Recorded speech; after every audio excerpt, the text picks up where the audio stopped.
محترم حضرات، السلام علیکم ورحمۃ اللہ تعالی وبرکاتہ۔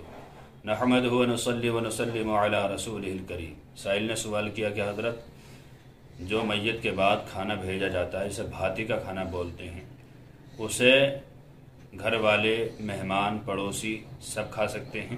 اس کے لیے شریعت کا کیا حکم ہے، بتا دیجیے۔ دیکھیے حضرات، بھاتی کا کھانا میت والوں کے لیے، پڑوسیوں کا، عزیز و اقارب کا بھیجنا، یہ ایک دن کا سنت ہے۔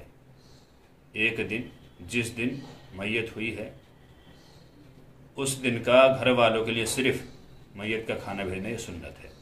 فتاوی رضویہ جلد نمبر 4 صفحہ 239 پر اور صفحہ 10 پر بھی لکھا حضرت نے کہ جو بھاتی کا کھانا بھیجا جائے وہ اتنا مختصر بھیجا جائے کہ جو گھر والے ہوں، اہل میت، صرف وہی کھائیں، ان کے علاوہ پڑوسی، گاؤں والے یا مالدار حضرات اس کھانے کو نہ کھائیں، صرف اہل میت کھائیں۔ اور کھانا تھوڑا ہوگا تو اہل میت ہی کھائیں گے، سب کو کھانے کی نوبت نہیں آئے گی۔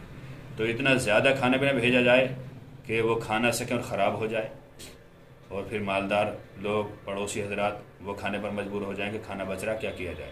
تو اس لیے مختصر تھوڑا کھانا بھیجا جائے اور صرف ایک دن بھیجا جائے، اس کے بعد اہل میت کو خود اپنے گھر بنا کر کھانا چاہیے۔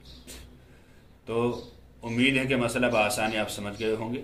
اللہ تعالیٰ سے دعا ہے کہ اللہ تعالیٰ ہر مسلمان کو شریعت مصطفیٰ کو سیکھنے کی توفیق عطا فرمائے۔